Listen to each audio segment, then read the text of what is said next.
Francisco nos viene a hablar de la receta de la dolarización para Javier Milei.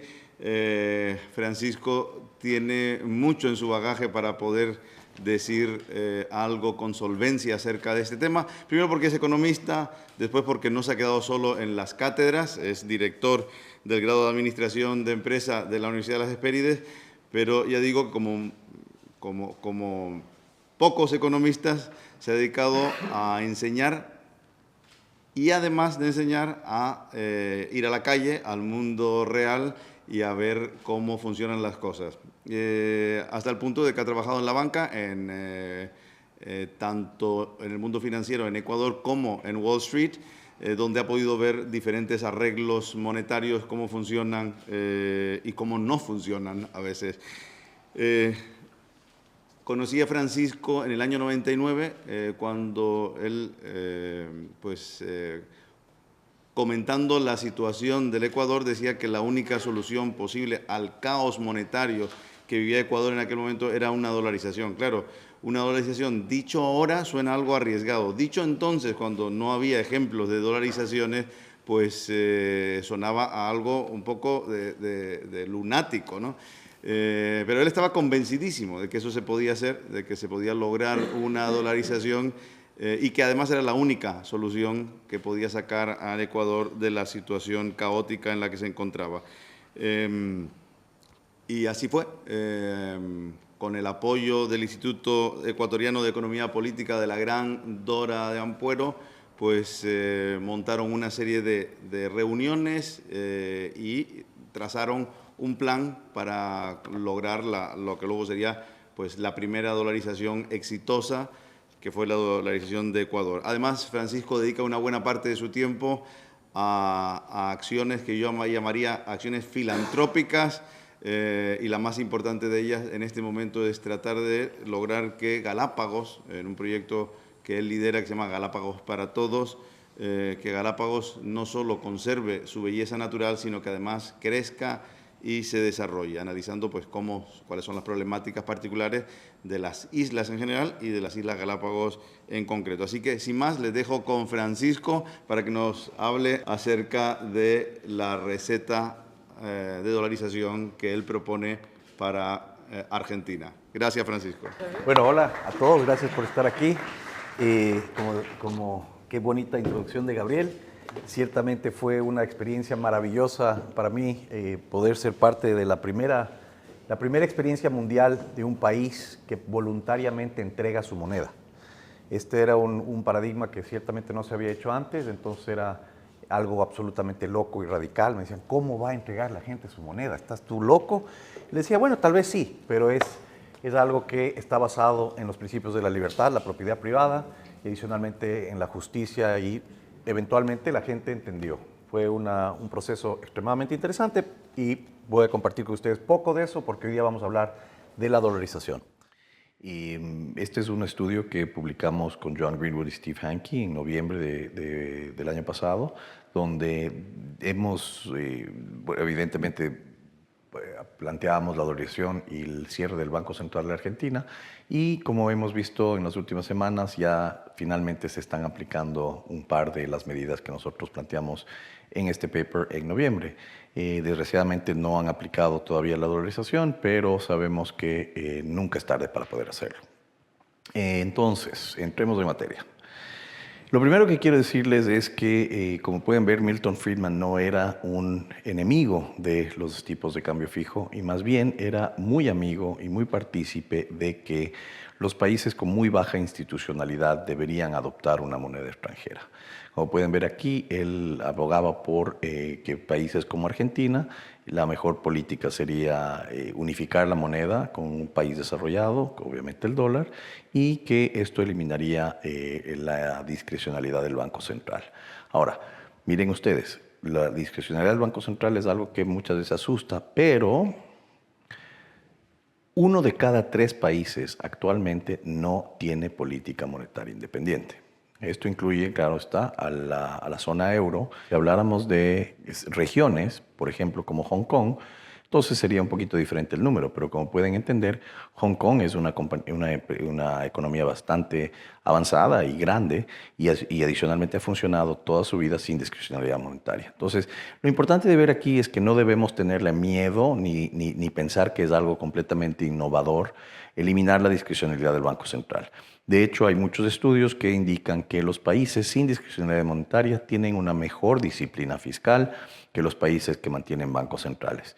Y creo que es indiscutible que en los países latinoamericanos y en los países que tienen muy baja institucionalidad, creo que no hay que comprobar que han sido nefastos y fabricantes de miseria. Imagínense ustedes cuánta riqueza se ha perdido a través de los años en hiperinflaciones como la de Brasil, Argentina, recurrentemente, México, Nicaragua, Bolivia, Perú, Ecuador. La lista es interminable de países que han sufrido de inflaciones, de hiperinflaciones, que han destruido la riqueza y el ahorro nacional. Imagínense si toda esa riqueza y ahorro nacional se hubiera ahorrado, estaríamos hablando de completamente otro país, otras economías, mucha menos miseria, mucho menos pobreza, y se hubiera desarrollado mucho más los países con mejor capital, mucha más productividad, etcétera, etcétera. Entonces, creo que la evidencia es clara que en los países de baja institucionalidad los bancos centrales no bajan los costos de transacción, más bien incrementan los costos de transacción, destruyen riqueza y se convierten en grandes fabricantes de miseria. No debemos tenerle miedo a perder la discrecionalidad de los bancos centrales. Hoy por hoy, 1 de cada 3 países en el mundo no tiene discrecionalidad monetaria y de hecho los déficits fiscales de estos países normalmente son menores. ¿Por qué? Porque tienen los incentivos para ser más cautos con su gasto. Porque no lo pueden financiar, obviamente, con emisión monetaria. Este es el comportamiento del dólar en los últimos 6 meses en la Argentina. Básicamente el dólar ha perdido un 27% de su valor total, una devaluación del 27% en 6 meses, lo cual es extremadamente agresivo. Podemos ver claramente cómo el dólar baja inicialmente, bueno, tiene una leve subida o una subida en los primeros días o meses del periodo de Milei y luego entra en un periodo de luna de miel mientras empiezan a salir las noticias del control de la inflación, que han logrado superávit gemelos. Esto mantiene estable el dólar durante un tiempo, pero inmediatamente a partir de mayo que no tienen forma de parar este deterioro y vamos a entrar en detalles del por qué esto está sucediendo y si es que tienen algún tipo de herramienta para poder pararlo, lo cual muy dudo mucho. Entonces, ¿por qué está sucediendo esto? Bueno, hay varias teorías, pero vamos a ver algunas de ellas. Yo digo que lo que hicieron fue bajar las tasas de interés demasiado rápido. Es decir, al bajar las tasas de interés, si se fijan, empieza a subir el tipo de cambio.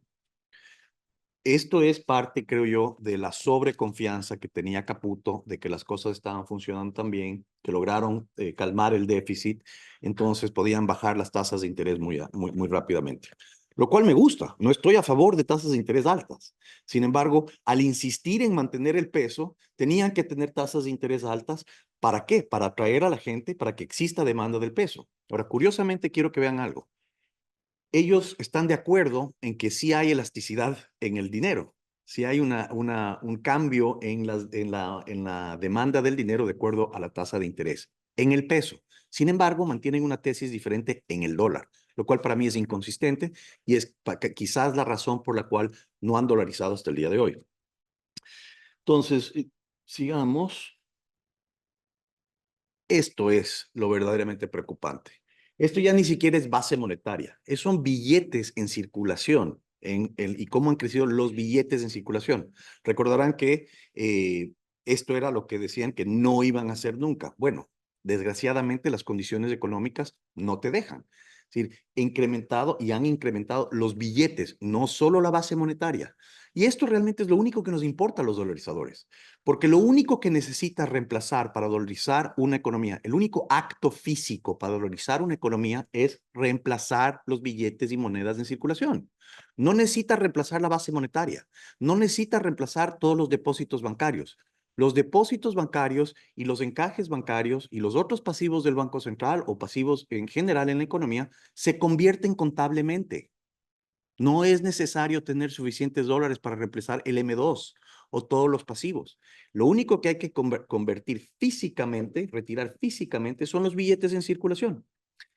Este crecimiento de los billetes y monedas en circulación es verdaderamente, creo yo, lo más preocupante. Y esta es una tendencia que tenemos que revertir inmediatamente. Ahora, ¿cómo la podemos revertir? Quitando los pesos de circulación. ¿Con qué? Con la dolarización. Eh, entonces, vamos, sí, 167% de incremento desde enero en billetes. 167% de incremento en los billetes en circulación. Esto es, esto es inaudito si es que quieres verdaderamente mantener la inflación bajo control. ¿Por qué creo yo que se le están yendo el tipo de cambio? O sea, quiero ser muy claro. Este es un gráfico que mide porcentaje. Esto no lo hice yo, esto sale del Banco Central de Argentina, lo saqué ayer del Banco Central de la Argentina, por si acaso. Este es el porcentaje de cambio de la base monetaria y del M2. Entonces, claro, la base monetaria es mucho más pequeña que el M2, entonces no son perfectamente comparables, pero desgraciadamente así es como les presenta el Banco Central de Argentina la información, donde uno tiene que hacer algunos tipos de conversiones. Pero ¿qué nos dice esto? A mi criterio, rápidamente, es que la oferta monetaria, es decir, la base monetaria, lo que están imprimiendo, es mayor que la demanda de dinero. ¿Por qué? Porque no está creciendo igual de rápido el crédito. Es decir, ¿a dónde se está yendo el exceso de oferta monetaria? Al tipo de cambio. Es decir, en vez de que los pesos puedan ser consumidos por intereses altos, acuérdense que vimos los intereses cómo bajaron, entonces, ¿qué hacen los agentes económicos del rato que reciben pesos, pero ya no se pueden remunerar de acuerdo al riesgo que ellos perciben? Pues se van a comprar dólares. Y esto es básicamente lo que pienso que está sucediendo en la Argentina. Si la oferta de dinero excede la demanda de dinero, tenemos problemas. Y en el caso de la Argentina, esto se manifiesta en un tipo de cambio, ¿no? O sea, el exceso de pesos va a empezar a hacer presión sobre el tipo de cambio. Y esto es lo que vemos aquí. Pueden ver que en el tiempo básicamente sí hay una potencial correlación, no sé qué está pasando. Es decir, esto empieza en marzo, este switch. Una vez más, esto no es perfecto porque son variaciones porcentuales, pero sí parece que está empezando a exceder el aceleramiento del crecimiento de la oferta monetaria. Es tan notable que la demanda de crédito no está manteniendo el mismo paso. Entonces tenemos un desfase importante entre oferta y demanda de dinero y eso es precisamente lo que supuestamente los bancos centrales deberían mantener y que no pueden. Y sabemos que no pueden hacer esto. Peor en un país como la Argentina, donde han tenido un historial tan pésimo que los agentes económicos simplemente ni siquiera creen en el Banco Central. Entonces, una vez más, el tipo de cambio, si pueden ver, coinciden las curvas. Y si les pongo aquí también la curva de las tasas de interés, es decir, la rápida bajada de las tasas de interés, coincide aún más. Por eso es que yo no he corrido series, pero para mí es bastante evidente que lo que está sucediendo es que la oferta del dinero es mayor que la demanda del dinero y no han podido corregir esa demanda, no han podido incrementar esa demanda porque las tasas de interés simple y llanamente no reflejan el riesgo potencial de mantener pesos. ¿Sí? Durante un tiempo esto se mantuvo muy bien porque con un peso estático y con tasas de interés del 40-60%, eran tasas de interés reales en dólares importantes. Ahora vemos que eso ya no es real.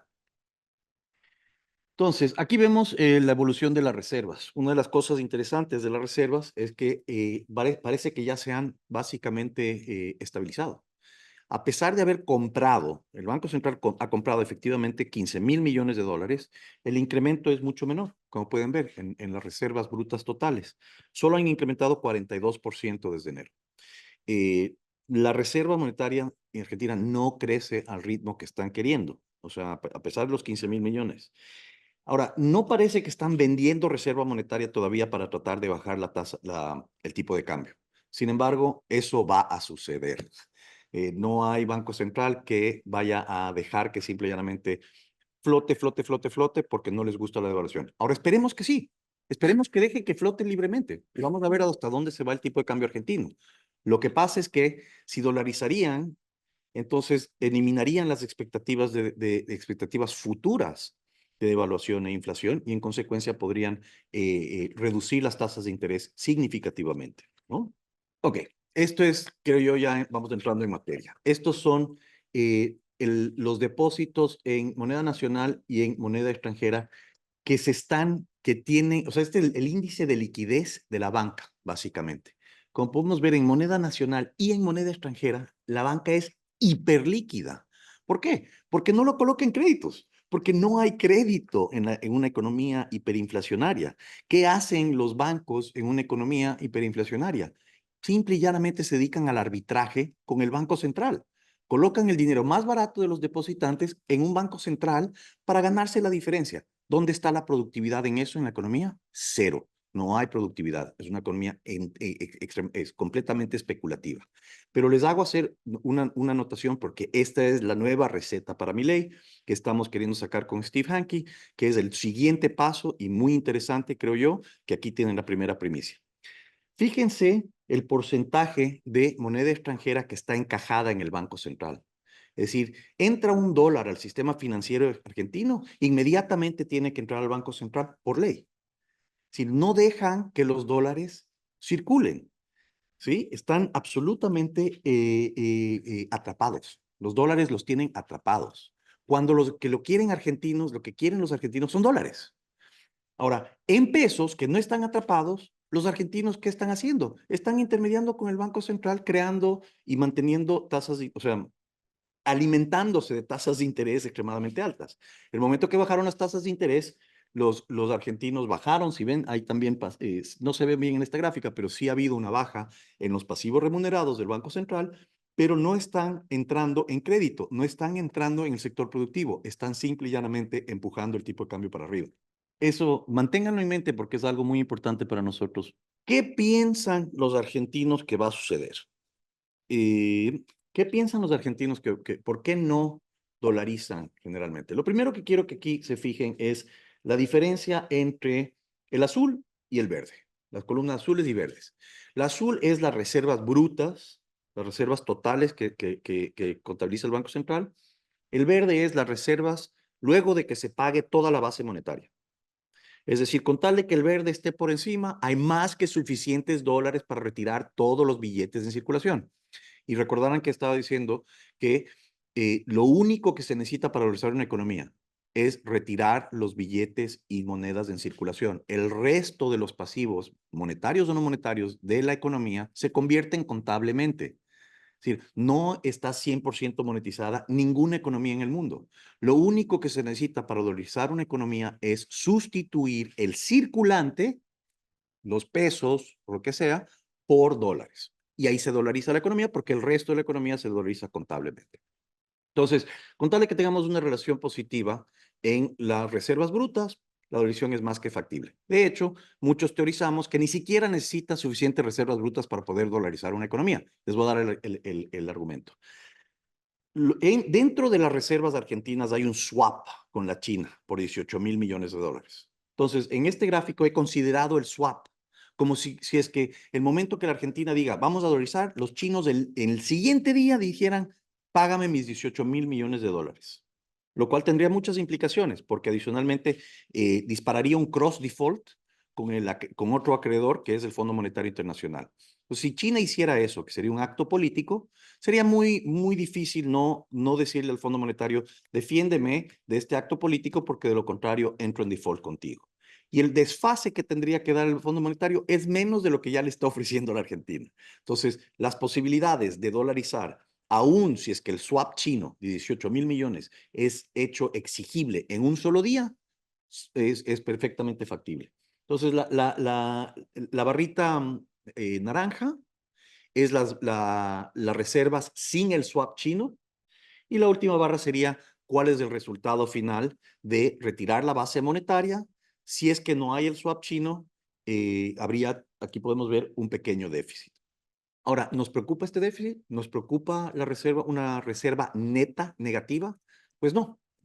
Como les decía anteriormente, se puede dolarizar sin dólares, No solo eso, sino que la experiencia ecuatoriana es que había reservas monetarias negativas cuando dolarizamos. Y fíjense otra cosa interesante. Asumamos que sí hay reservas netas negativas. El proceso de dolarización tampoco es de la noche a la mañana. Es un proceso que en el Ecuador demoró 9 meses en sustituir todos los billetes. Entonces, si anuncian la dolarización hoy y en el transcurso del tiempo que ellos que se han dado para retirar todos los pesos en circulación, sucede un evento de liquidez negativa, pues se puede demorar el resto de la sustitución. Es decir, no hay riesgo de liquidez para la dolarización y voy a demostrarlo aún más fuertemente. Ok, esta es una comparación del Ecuador en 1999 con Argentina hoy. Los argentinos están muy enfocados en las reservas netas negativas. Veamos que el Ecuador tenía aún peor una situación de reservas netas negativas. De hecho, estas son cifras de hace varios meses, entonces las reservas netas negativas de Argentina son aún menores hoy por hoy. Entonces, el Ecuador tenía reservas netas negativas. Check, check, Ecuador cumplía las mismas condiciones, no es porque sea un riesgo. Los pasivos contingentes del Banco Central, una de las razones por las cuales dicen no podemos abrir simplemente la economía a dólares, es porque los importadores no han podido cancelar sus obligaciones con terceros. Entonces, esto es lo que los argentinos piensan que es una demanda completamente inelástica de dólares. Si tú levantas la economía, los importadores van a inmediatamente demandar los dólares, y importaciones sí afectan la reserva monetaria porque son transacciones con el exterior. En consecuencia, esto es una de las grandes razones por las cuales los argentinos dicen, uy, no podemos porque las importaciones son no pagadas, las importaciones no cubiertas son importantísimas. Sin embargo, quiero hacer dos reflexiones aquí. Las importaciones se hacen a través de la banca privada y la banca utiliza letras de crédito. Es decir, las importaciones y el problema de las importaciones, o si es que hay un problema, está en la banca, no está en el sector privado. Desgraciadamente, una de las políticas que tomaron en Argentina es tratar de pasar ese problema al sector público. ¿Cómo? A través de la emisión de BOPREALES. Es decir, emitieron bonos en el Banco Central para darle a los importadores un respiro de dólares. Esto a mi criterio fue un grave error porque desmejora el balance del Banco Central. Pero no, si es error o no es error, eso lo determinará eventualmente la historia. El tema es que los argentinos piensan que hay una demanda inelástica de dólares, entre otras cosas, por las importaciones, que sería realmente la espada de Damocles más grande que tiene. En el Ecuador, antes de dolarizar, en marzo de 1999, se congelaron los depósitos bancarios y tenía un stock de depósitos absolutamente congelados que se iban descongelando poco a poco. Yo no puedo imaginarme una mayor razón de demanda inelástica que si el momento que tú me devuelves mis depósitos luego de congelarlos, no me vaya ahí con esos depósitos a algún lado, ¿verdad? Eso sí es una verdadera demanda inelástica. El Ecuador tenía fondos congelados, Argentina tiene pasivos. De hecho, en el Ecuador, ¿qué estaba sucediendo? A medida que los depósitos congelados se estaban descongelando poco a poco, esos sucres iban directamente a presionar el tipo de cambio. Esa era la dinámica en el Ecuador y lo que causó una hiperdevaluación en el Ecuador. Ahora, una diferencia es que la Argentina tiene cepo, el Ecuador no tenía cepo. En consecuencia, el exceso de oferta de dinero en sucre se transmitía directamente al tipo de cambio. Por eso es que en el Ecuador el índice que se adelantaba era el tipo de cambio y se rezagaba la inflación, ¿verdad? En cambio, en Argentina es al revés. La inflación está por encima del tipo de cambio porque la Argentina todavía tiene un cepo, ¿verdad? Entonces, eh, las reservas negativas no importan, bueno, son iguales en Ecuador. Hay una potencial demanda inelástica de dólares en ambas economías. El Ecuador tenía libertad, la Argentina no. El Ecuador tenía una crisis financiera, la Argentina no tiene crisis financiera. Los gastos del gobierno eran relativamente similares y la deuda era relativamente similares. Es decir, las condiciones de Argentina hoy son similares a las condiciones de Ecuador en 1999. El Ecuador dolarizó muy eficientemente y sin ningún problema. No creo que la Argentina sea un caso especial en el mundo. Y de hecho, hay mucha otra evidencia que nos dice que muchas de las expectativas que tienen hoy por hoy muchos economistas argentinos, simple y llanamente no hay evidencia empírica para ella. Vamos a ver algunos resultados de la dolarización ecuatoriana. Los números hablan por sí solos. Es decir, Y quiero hacer énfasis en esto. Crisis financiera. Un presidente y un banco central y autoridades monetarias que hasta 3 días antes de anunciar la dolarización habían salido públicamente a decir que la dolarización no era viable. Un presidente que tenía una popularidad del 7% anuncia en una cadena nacional el domingo que se iba a dolarizar el país.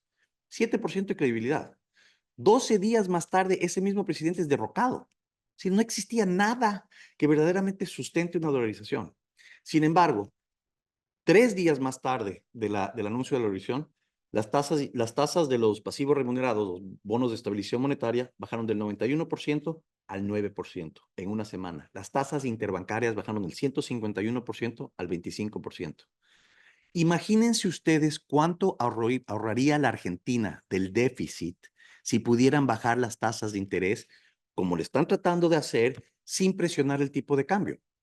Es decir, el ahorro para la economía argentina sería sustancial. ¿Y de dónde viene casi 1% de las recaudaciones de la Argentina hoy por hoy? De un impuesto que está sobre el cepo, del impuesto país. Entonces, si podríamos simultáneamente levantar el impuesto país y bajar las tasas de interés, ahorrándole a la Argentina significativos recursos y manteniendo el superávit o el equilibrio fiscal. Entonces, este es uno de los grandes beneficios de la dolarización, es inmediatamente las tasas de interés bajan. Imagínense cuánto se ahorraría la Argentina con esto. Diría yo que eso sería suficiente para eliminar el déficit. En vez de solo el shock fiscal que está eliminando el déficit, esto ya haría muchísimo para bajar el déficit de Argentina. Estos datos son interesantísimos y quisiera hacer hincapié en una cosa. ¿Cuál es uno de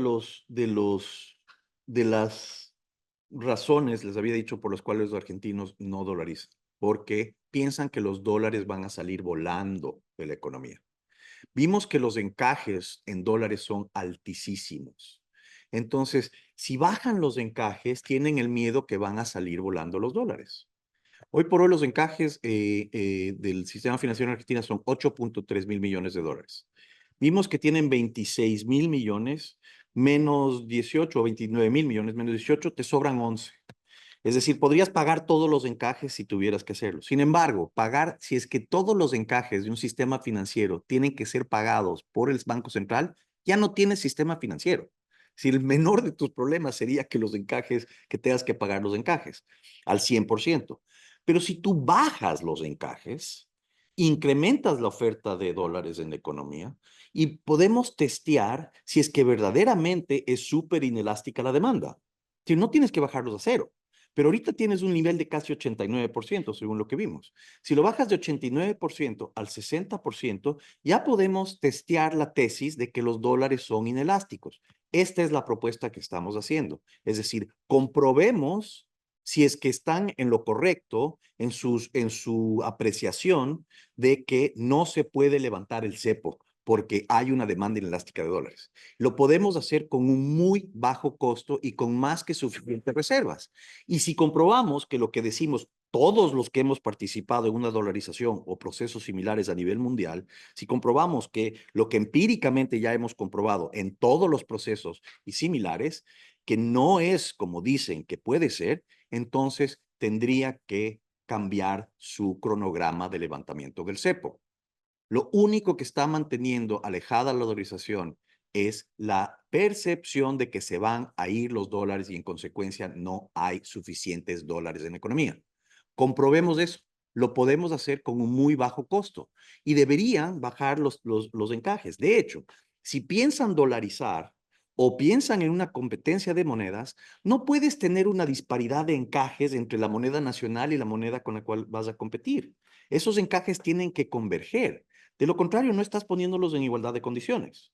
Entonces, eventualmente vamos a llegar a esto y esa decisión se podría tomar hoy para testear si lo que están asumiendo es correcto o no es correcto. Este es el test. Esto es la receta que le estamos ofreciendo a Milei. Baja los encajes en dólares y testea si es que en realidad se van a ir esos dólares. simultáneamente, y esto no me explico por qué no lo han hecho, deberían subir los encajes en pesos. Sería una forma muy fácil de esterilizar pesos y suplantar pasivos remunerados por pasivos no remunerados en el Banco Central. Es decir, ¿para qué seguir incrementando la demanda de pesos? Esto es algo que Caputo dijo desde el inicio, que quiere incrementar la demanda de pesos. Bueno, eso ya de por sí debería haber sido una gran alarma, y lo fue para muchos de nosotros, porque si tú quieres dolarizar, ¿para qué sigues incrementando la demanda de pesos cuando lo que deberías estar es incrementando la oferta de dólares? Ahora, veamos qué pasó en el Ecuador. Es decir, supongamos que los encajes sí son potencialmente peligrosos. Supongamos que no hay dólares. Perdón, vamos para atrás. Realmente, ¿cuál es uno de los grandes secretos de la dolarización? Acordemos que estábamos diciendo que la dolarización es un proceso espontáneo. La gente decide cuál moneda desea. Y aunque sea ilegal tener dólares, la gente está en dólares. Cuba, Venezuela y la propia Argentina tenían los dólares ilegales. ¿Y qué prefieren los consumidores? Prefieren dólares. Entonces, el proceso de dolarización es un proceso espontáneo que respeta la propiedad privada y respeta la voluntad de los individuos. ¿Qué pasó en el Ecuador y qué es lo que decimos que va a pasar en Argentina? ¿Qué pasó en Montenegro? ¿Qué pasó en Bulgaria? ¿Qué pasó en todos los países que han tenido cambios monetarios y de sistemas cambiarios radicales? Lo que acaba sucediendo es que el dinero que tienen los depositantes, los locales guardados en el colchón, empiezan a entrar al sistema financiero, especialmente si les das tasas de interés. Entonces, si es que estamos viendo y ellos mismos dicen que hay elasticidad de demanda del dinero en pesos, ¿por qué es que dicen que hay inelasticidad de demanda en dólares? No hace ningún sentido. Ahora, en consecuencia, podrías estimular a que los dólares ingresen en la economía con tasas de interés. ¿Y cómo puedes dar tasas de interés? Bajando los encajes. Este es el resultado de Ecuador. Quiero que miren cuán rápido crecieron los depósitos y cuánto han seguido subiendo durante toda la historia. ¿Por qué? ¿Por qué suben los depósitos? Porque el sector privado se desacopla del sector público. El momento que le entregas a la gente el dinero que quiere, y ya no pueden los políticos con hablar, o puede venir los piqueteros y crear problemas y crear una inestabilidad psicológica en los agentes económicos, entonces ya no dependemos, nuestro valor, nuestros ahorros no dependen de un tercero. Es decir, el momento que dejen de influir sobre nuestra riqueza los terceros, nosotros, los individuos, los agentes individuales, podemos tomar decisiones mucho más eficientes sobre qué es el cálculo económico. El momento que la moneda se estabiliza, el empresario ya no depende de qué es lo que va a hacer el Banco Central. Y en consecuencia puede hacer cálculo económico más eficiente. El consumidor lo mismo. Y el sector privado solito sale adelante. Imagínense ustedes esto, y cualquiera que haya vivido una economía inflacionaria lo sabrá. ¿Cuánto tiempo del día se dedican a pensar en el tipo de cambio mañana? ¿Cuánto tiempo, cuánta productividad se pierde simple y llanamente buscando adivinar qué van a hacer unos pocos en el Banco Central sobre el valor de mis ahorros? Es impresionante, pero pongámosle un número, 20%, 15%, 30% de tu día o de tu semana te dedicas a esta preocupación. Ciertamente las empresas tienen directores financieros que están en esta adivinología todo el tiempo. Imagínense si eso se fuera cero mañana. Tendrías 30% más de tu tiempo para dedicarte a productividad y no a buscar cómo protegerte de un fabricante de miseria. Y esa es la realidad. Creo es el punto fundamental de la evolución, es quitar a un intermediario que te está robando riqueza y que es un fabricante de miseria. Veamos, la evolución aquí en Ecuador es interesante porque el petróleo es público, pero el camarón y el banano no. Vean perdón, es que sí, la curva del banano y el camarón, o la línea, perdón, es mucho más estable, mucho más tranquila y es constante la subida durante todos los años. Es decir, ustedes van a decir que exportadores de commodities como banano y camarón se volvieron menos competitivos con un tipo de cambio fijo. Pues no, se volvieron más competitivos con un tipo de cambio fijo. ¿Por qué? Porque podían hacer mejor cálculo económico. Al punto que hoy por hoy, el banano y camarón representan más ingresos de exportación que el petróleo. Y no solo eso, 1 de cada 5 camarones en el mundo es ecuatoriano, dando testamento de fe que no se pierde competitividad con un tipo de cambio fijo. Entonces, en resumen, ¿qué es lo que necesitamos? Testear la tesis de que se van a ir los dólares. Lo podemos hacer de una forma muy eficiente y muy barata. Y ahí sabremos cuánto de el colchón bank empieza a regresar a la economía argentina. Acuérdense que la Argentina, bueno, no necesariamente tienen por qué acordarse, pero la estadística es que la Argentina es el segundo país en el mundo donde más billetes de $100 existen, pero no circulan. Están completamente en el colchón. Acabo de regresar de la Argentina y uno no puede consumir en un restaurante con dólares, porque no te aceptan billetes de 5, de 20 ni de 50. Los únicos billetes que no circulan, pero que tienen demanda en la Argentina son billetes de 100. Eso significa que están todos en el colchón. Consecuencia, si tú eliminas el peso y le das a todos el dólar, puede empezar a suceder lo que sucedió en el Ecuador, que tenía depósitos congelados. Recordemos que en el Ecuador la banca había quebrado y tenían depósitos congelados. Sin embargo, en cuestión de semanas, los depósitos empezaron a regresar al sistema financiero.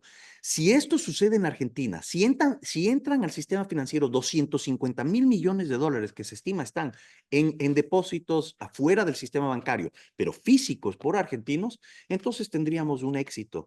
Tendríamos verdaderamente el éxito más importante del liberalismo en toda la historia, por lo menos moderna, y estaríamos eliminando la discrecionalidad de un banco central, demostrando que el sector privado, la defensa de la propiedad privada y respetar a las preferencias de los individuos es la mejor forma de sacar adelante un país. Gracias.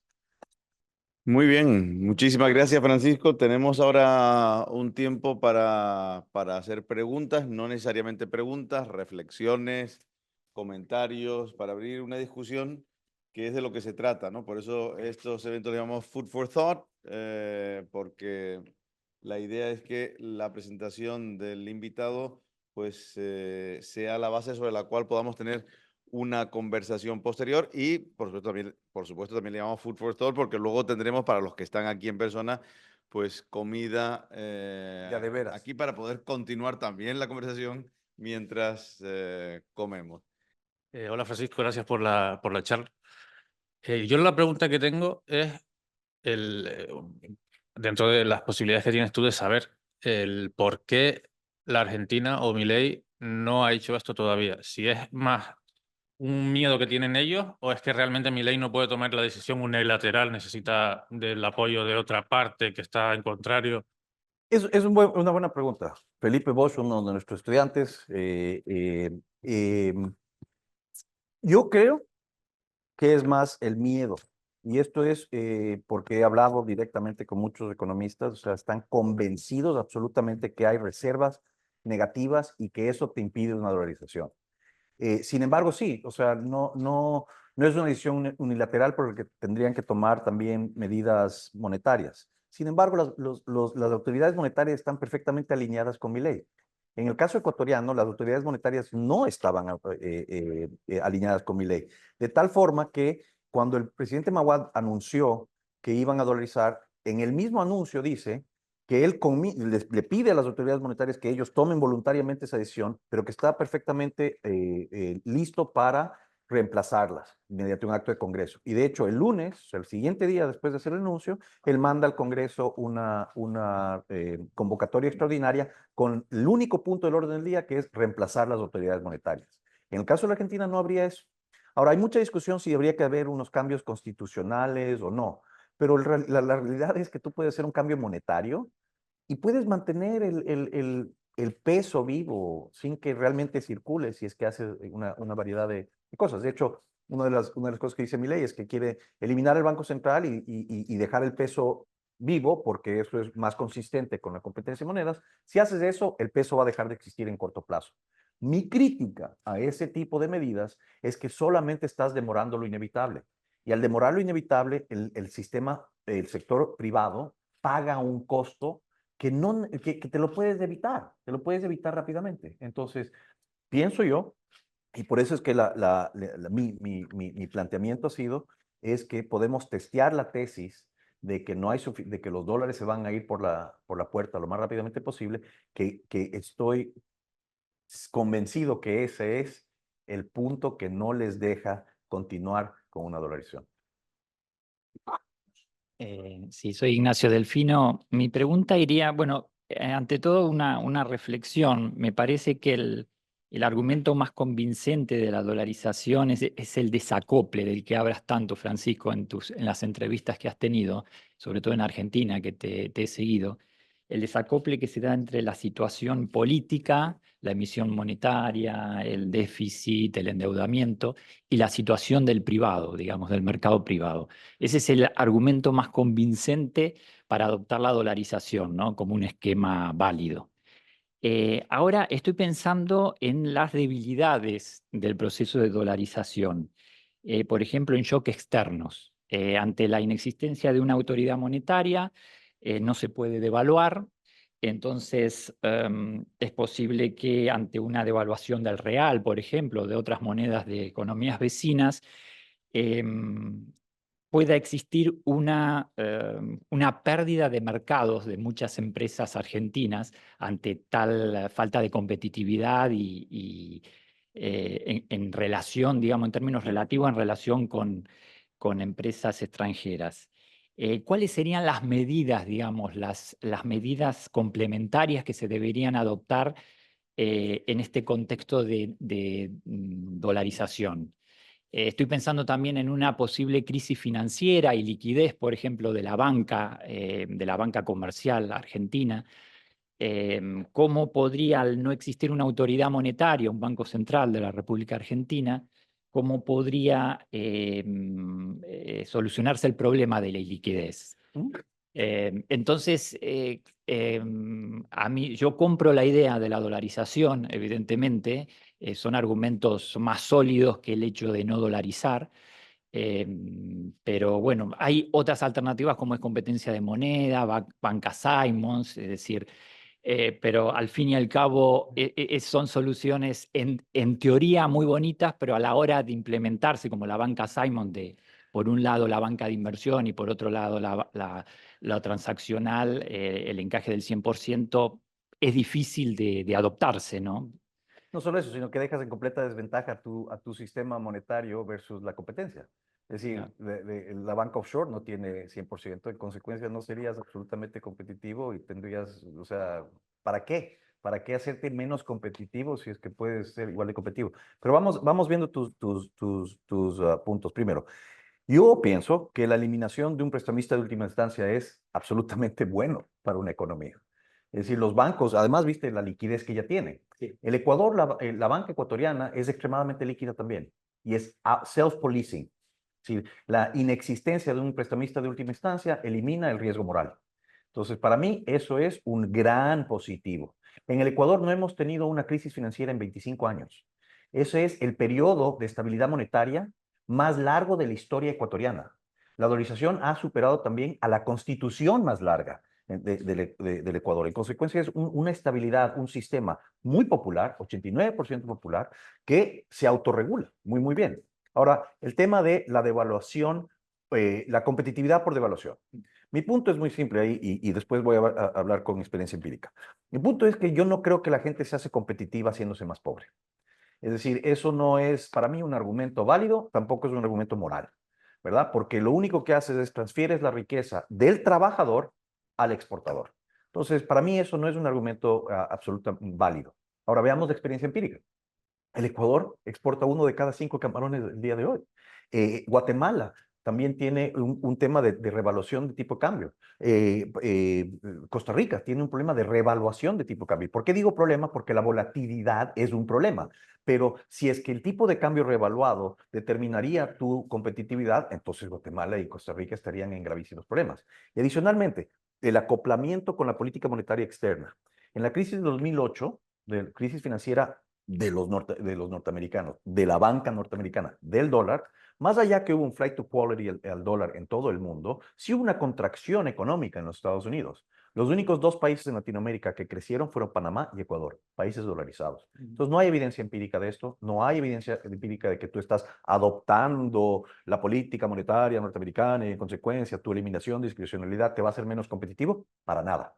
Entonces, el riesgo que asumes, sí, es la eliminación de un prestamista de última instancia.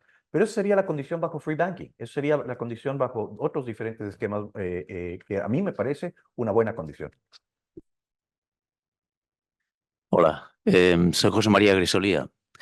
La cosa que le quería preguntar son dos cosas. La primera es si es usted optimista, porque la verdad el tema de Milei me preocupa mucho, porque pienso que el liberalismo solo va a tener una oportunidad. Si fracasa Milei, estas ideas no las podemos vender ya en el futuro. Y la otra cosa es respecto de Ecuador. Es muy interesante lo que sucedió en Ecuador, pero después de 25 años decimos que ha traído estabilidad, sin duda, lo hemos visto, pero no parece haber traído prosperidad. Es decir, no podemos hablar de que Ecuador es un país desarrollado. Esa es la cosa. Perfecto. Primero, vamos con lo de Milei. Yo soy muy optimista. Es decir, si no fuera optimista, no sería liberal. Llevamos 25 años de problemas. Comparto la preocupación. Por eso es que estoy tan involucrado en tratar de hacer, promover soluciones a los problemas de Argentina, porque ciertamente Milei es nuestra gran esperanza en Latinoamérica en este momento, ¿no? Y soy muy optimista, ¿por qué? Porque por angas o por mangas, la Argentina va a dolarizar, ¿sí? Ahí va. Es decir, lo único que yo pienso es que están demorando innecesariamente esa decisión. Y lo que yo digo es, al demorar, lo que estás pasando es un costo innecesario al sector privado. Y estás forzando una recesión que podría ser en este momento una reactivación económica. Están aplicando una receta Fondo Monetario Internacional. Están aplicando la medicina fiscal. Y desgraciadamente, en el siglo XXI en el siglo XX también, hemos desestimado la medicina monetaria. Sí es una parte de la economía importante. Entonces, la medicina monetaria debería, o sea, el cambio monetario, lo que nosotros venimos diciendo es que el orden de los factores altera el producto y tú deberías haber empezado con una dolarización y luego el resto de medidas. Entonces, lo que está haciendo es encareciéndose, haciéndolo más difícil. Potencialmente, sin embargo, cuando dolaricen, habiendo arreglado la casa, tendrán una dolarización más fuerte. Porque el problema de Ecuador fue precisamente que la dolarización fue en un caos, pero funcionó tan bien que no hemos hecho el resto de las reformas necesarias, ¿sí? Especialmente la eliminación del Banco Central. Ahora, ya he publicado, pero voy a publicar una serie mucho más importante de lo que pasó con el Ecuador con los 10 años de Correa. Correa disminuyó el crecimiento real de la economía, duplicó el gasto del Estado, duplicó el endeudamiento, hizo obras faraónicas que ahora se están destruyendo, disminuyó el crecimiento del índice de capital humano. Entonces, estas son todas razones por las cuales el Ecuador no sale adelante. Ahora, seamos claros, la dolarización no es una panacea. Y la dolarización, no porque te dolarices, de pronto eres más honesto. El Ecuador es un país con altísima corrupción. Entonces, la dolarización resuelve muchos de los problemas, pero es una condición necesaria, más no suficiente para salir del subdesarrollo. Sin embargo, sin una moneda sana, no salimos del subdesarrollo nunca. ¿Te contesté bien? Hola Francisco, muchas gracias. Me ha encantado la conferencia. Soy Gonzalo Melián. Dos preguntas. La primera es, bien, ¿no crees que Milei está esperando a que digamos, el tipo de cambio sea más favorable al peso para no hacer la dolarización con un peso tan bajo? Porque al fin y al cabo querrá intentar tener el mayor número de dólares en ese tipo de cambio cuando haga la dolarización, ¿no? Y la segunda pregunta es, como sabes, Milei ha dicho que va a poner el reserva funcionaria 100% sin Banco Central. Hay algunos que dicen que va a haber bancos, pantallas, que van a trabajar para que eso no tenga efectos directos sobre la economía interior. Pero hay otras personas que están diciendo, evitemos esos bancos pantallas, ¿no? Entonces, ¿cómo crees tú, si eso se aplica, cómo crees tú que va a afectar eso a la economía real y a esa entrada de dólares que has hablado de 250.000 millones de dólares? Gracias. Muy buen punto. A ver, primero, si pienso que Milei está demorando. Yo creo que si Milei verdaderamente quisiera, demorando para esperar que el tipo de cambio sea más favorable, levanta el cepo. flota. Es lo que tiene que hacer. Y si flotas, el mercado determinará cuál es el adecuado tipo de cambio de equilibrio. De hecho, antes de dolarizar, ojo, es muy importante que se haga de esa manera. El Ecuador cometió un gravísimo error al no dejar que el mercado determine el tipo de cambio cual se dolariza. Entonces, la secuencia para dolarizar tiene que ser levantas del cepo y anuncias que va a dolarizar en X determinado tipo de tiempo y dejas que el mercado determine cuál es el tipo de cambio. Entonces, si la tesis que tú dices que él está demorando, entonces debería levantar el cepo today, porque eso determinaría, o sea, el verdadero tipo de cambio, que como tú bien dices, o muchos esperamos, sería un tipo de cambio más alto, lo cual haría más barata la dolarización. Un corolario ahí es precisamente por qué yo critico tanto los BOPREAL, porque los BOPREAL son pasivos remunerados del Banco Central en dólares, lo cual te desmejora la posición de que la devaluación va a ser, te da ese margen de maniobra, ¿no? Luego son los encajes al 100%. Pues yo no creo que van a funcionar. Y precisamente estamos viendo el problema de que tienen encajes demasiado altos en Argentina. O sea, ya estás en una de facto banca Simons. ¿Pero qué es? ¿Producto de qué es? Producto de la imposición gubernamental. No es una decisión necesariamente del mercado. Y si tú impones unos encajes demasiado restrictivos, tu banca nacional va a ser extremadamente poco competitiva con la banca extranjera. Es decir, los bancos uruguayos se van a comer todos los depósitos, ellos van a poder remunerar depósitos, mientras que los argentinos van a estar en peor situación de competencia. Los vas a atar cuando vas a tener una gran posibilidad de que entren bancas offshore o lo que sea para poder ser mucho más competitivos. La realidad es que el mundo tiene reservas fraccionales. Nos guste o no nos guste, esas son las condiciones hoy por hoy de competitividad en el mundo. Lo que hay que procurar es que las reservas sean absolutamente adecuadas. Y te reitero, el Ecuador, un país que no tiene institucionalidad, un país donde hubo ya una crisis financiera, donde se congelaron los depósitos y hubo todo un problema, en 25 años no ha tenido necesidad de un prestamista de última instancia, sin encajes al 100%, con encajes al 2%. No sé si eso, o sea, para mí empíricamente la banca Simons sería un gravísimo error y es otra de las razones por las cuales no se está dolarizando el país, lo cual para mí es una necedad simple y llanamente de tratar de ser dogmático sobre un sistema que no va a funcionar en el siglo XXI. O sea, a ver, si pensamos que Bitcoin va a ser moneda, ¿acaso hay encaje sobre Bitcoin? No. Entonces, eventualmente va a haber crecimiento de expansión de M2 en Bitcoin porque va a haber crédito en Bitcoin. Pero nadie te va a poder decir que pongas una reserva fraccional del 100% sobre Bitcoins a corto plazo. Entonces, insistir en una banca Simons en el siglo XXI es realmente tratar de dar marcha atrás. Ahora, si lees a Simons, o sea, la banca Simons, es lo más antiliberal que hay. Simons quería ponerle control a todo, inclusive al marketing. O sea, entonces Simons no es la solución. Buenas tardes. En primer lugar, decirle que me ha gustado bastante la conferencia. Creo que todos nos vamos a ir con datos de interés y nuevos puntos de vista.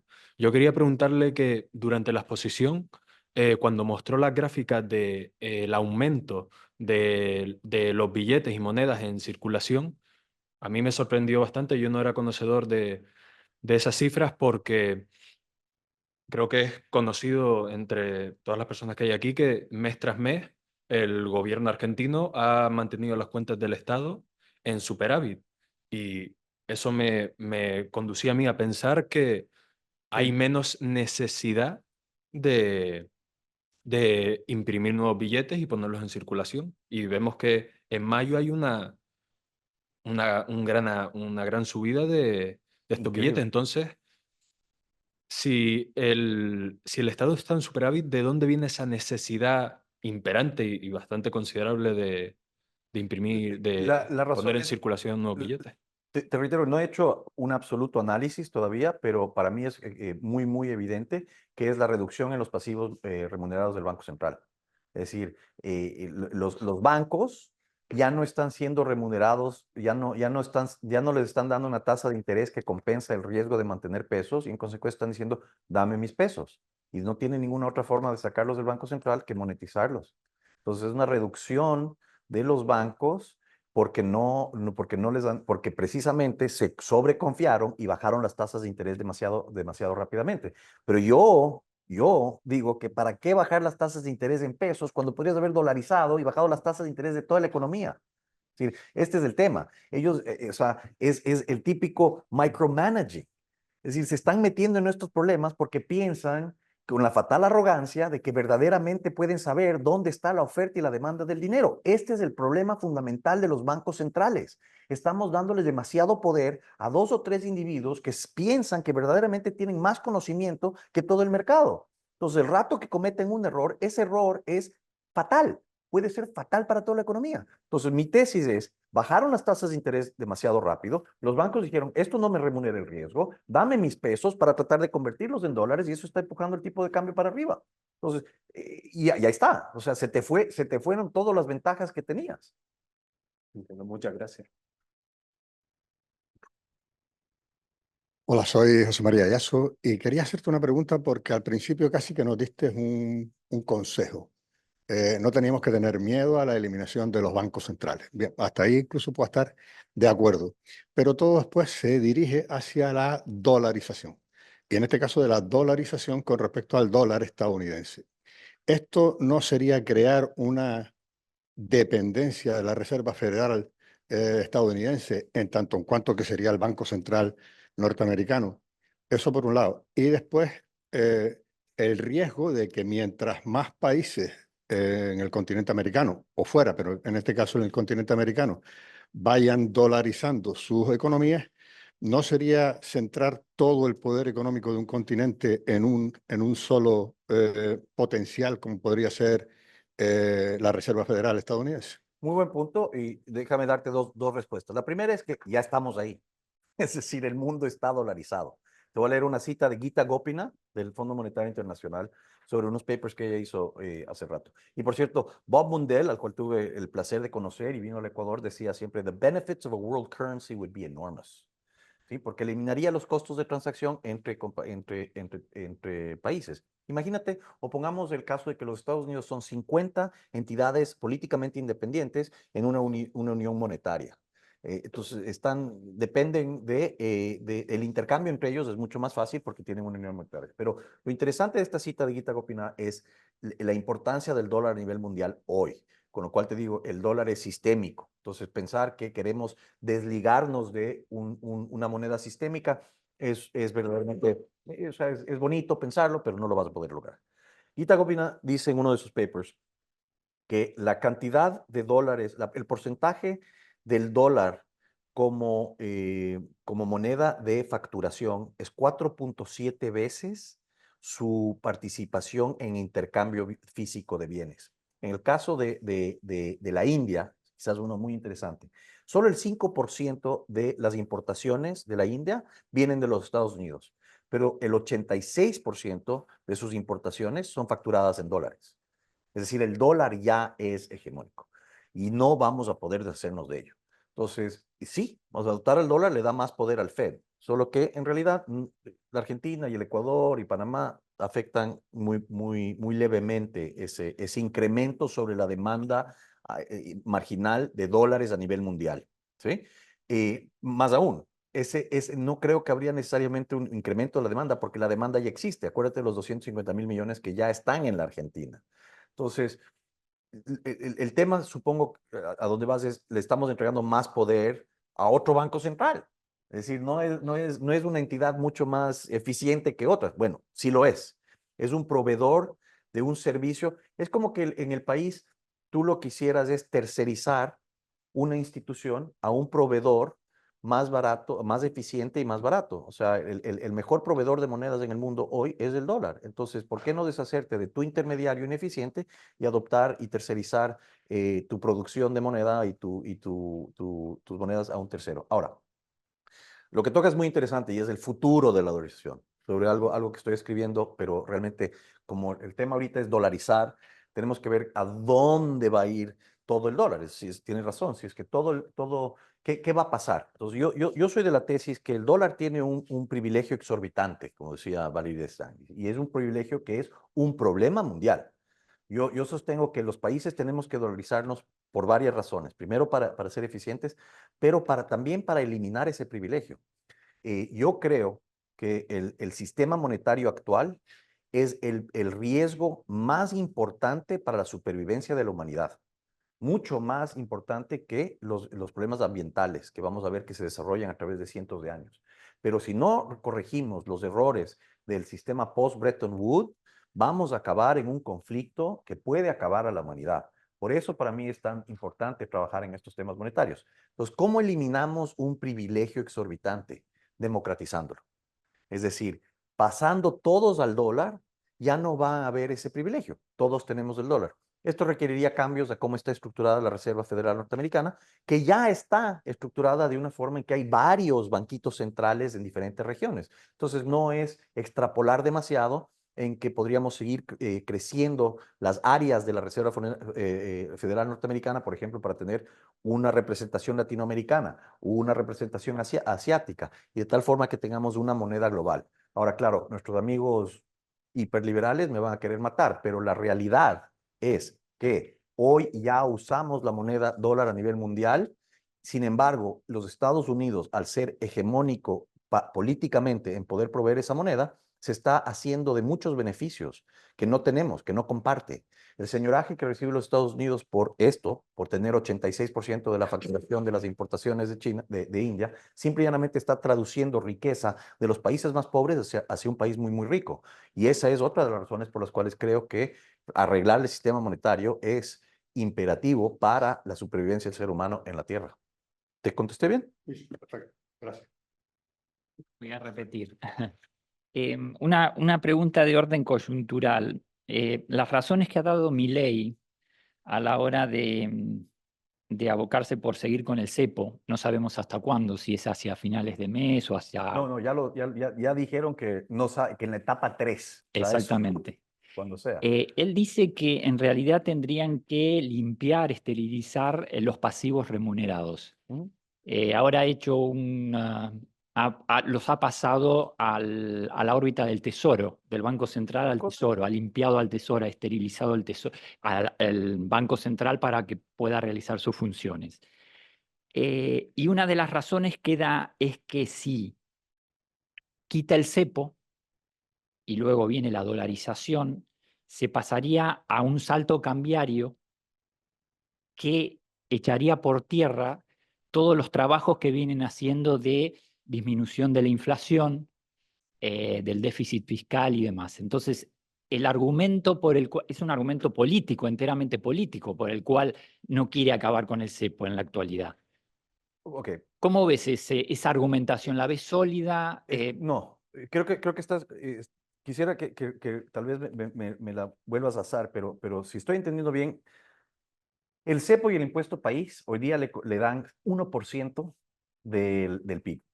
En consecuencia, si elimina el cepo, se le va el equilibrio.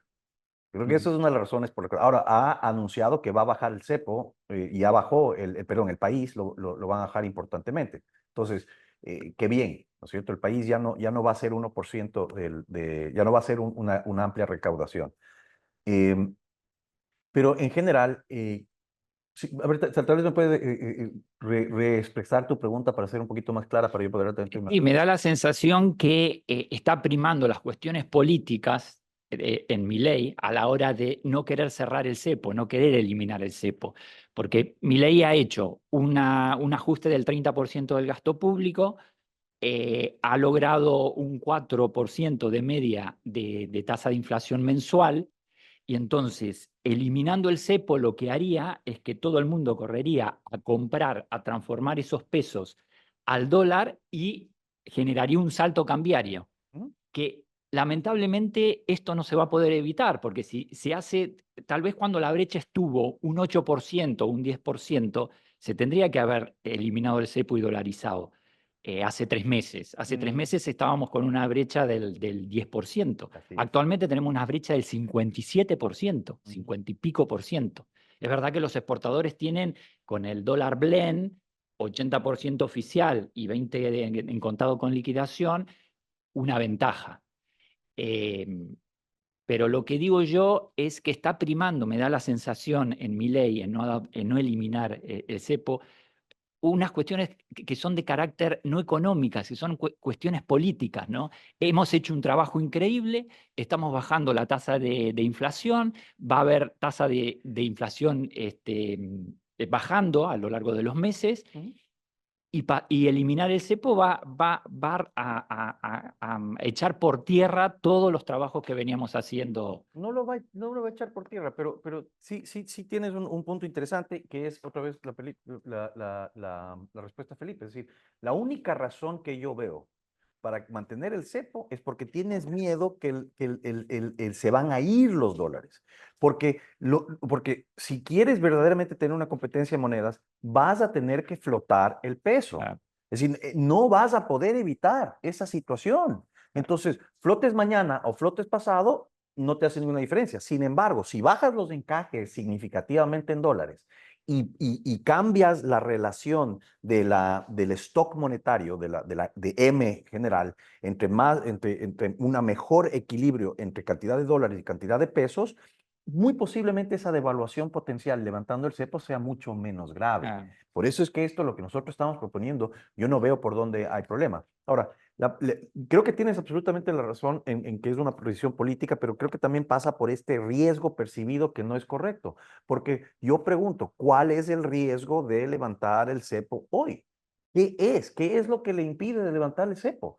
¿El miedo a la devaluación? Vas a tener que flotar. Entonces, si vas a tener que flotar, toma estos correctivos monetarios antes de flotar, lo cual te van a bajar el riesgo de que eso sea mucho más explosivo. El cepo solo beneficia a los importadores y destruye realmente mucho valor en la economía. Las experiencias mundiales del levantamiento de cepo simple y llanamente son readecuaciones de las importaciones del país, porque hoy por hoy están importando lo que no deberían estar importando. O sea, los importadores están recibiendo un subsidio. Entonces, sí necesitas también, para que la economía sea más saludable, pues importar lo que sí necesitas importar, lo que verdaderamente se debe importar, y no seguir importando cosas que están muy baratas. Y después hay que ver también del lado de las exportaciones. En los productores agropecuarios en Argentina venden la soja, el maíz, el trigo, la carne al exterior, y en vez de percibir dólares, como debería ser, le dan pesos. Y le dan pesos teniendo en cuenta la brecha cambiaria, un 57% menos de lo que deberían, porque en realidad el tipo de cambio que utilizan es el tipo de cambio oficial, no el real. Es decir, ¿Y tú no crees que hay subfacturación? O sea, ¿cuántos dólares están dejando los exportadores afuera simple y llanamente porque les están forzando a tener una moneda que no quieren? Este es todo el tema. El tema es que los argentinos no quieren el peso, quieren el dólar. El único que quiere el peso es Caputo. Hay una cosa que no sé si es política o psicológica. Yo creo que con esto de aumentar la masa monetaria, como decías, para hacer todas las piruetas que están haciendo con los pasivos remunerados, que son una ingeniería alquímica atroz, que no sé si será Caputo el responsable, probablemente sí, al final estás agrediendo la propiedad privada mucho más a través de la emisión que estás generando que si deshonraras esos compromisos que has asumido, ¿no? Absolutamente. Pero nuestra propuesta con Hanke y con Greenwood era precisamente eso, que tú podías pasar los pasivos remunerados al Tesoro, que es donde deberían estar. Y ya finalmente, 6 meses más tarde lo están haciendo. ¿Para qué? Para limpiar el balance del Banco Central. Pero cuando ya llegas a estos niveles de irresponsabilidad monetaria, el balance del Banco Central y el balance del Tesoro son lo mismo. Es decir, estás afectando el uno con el otro. Entonces, sacarlo de un bolsillo para ponerlo en el otro es necio. Es no hacer nada, ¿me entiendes? Pero sí queda mejor el balance del Banco Central. Lo cual está muy bien, porque no quieres forzar emisión monetaria. Prefieres que el Tesoro diga, ¿sabes qué? No te puedo pagar, a que el Banco Central lo diga. Muy bien, pues Francisco, muchísimas gracias por esta presentación y por este fenomenal alimento intelectual. Y me despido de quienes están desde sus casas o en algún lado a través de Zoom.